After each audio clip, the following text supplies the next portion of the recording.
महर्षि रमन के आश्रम के पास में एक गांव था। उस गांव में एक अध्यापक रहते थे।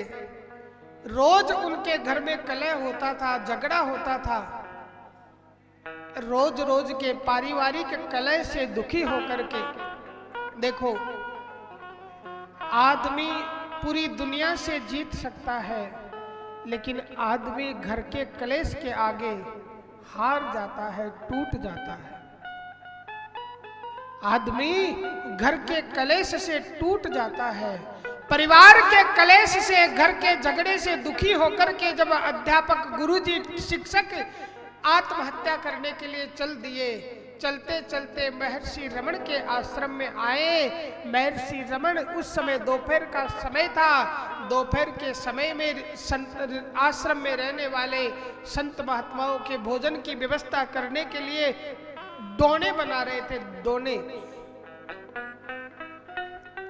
महर्षि रमन को उस शिक्षक ने, अध्यापक ने प्रणाम किया। महर्षि रमन ने पूछा कि गुरुजी काहे को आए हो? बोले महाराज, परिवार के झगड़े से, रोज रोज के झगड़े से तंग आ गया, परेशान हो गया। अब मुझे नहीं जीना है, मैं आत्महत्या करने जा रहा हूं। लेकिन महर्षि रमन ने कोई उत्तर नहीं दिया। उस व्यक्ति ने सोचा, लगता है महात्मा जी को निर्णय लेने में विलंब हो रहा है।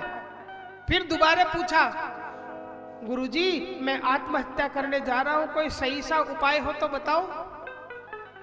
लेकिन महर्षि रमन तो संतों के भोजन के लिए पत्तल बना रहे हैं, डोने बना रहे हैं, और इतने व्यस्त है, इतने मग्न है कि डोने बनाने, उत्साह पूर्वक डोने बना रहे हैं, कोई बात सुनाई नहीं दे रही।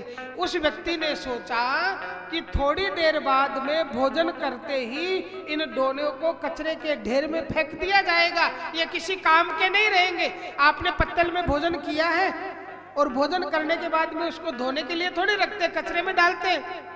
तो बोले कि जिन पत्तलों में भोजन करने के बाद में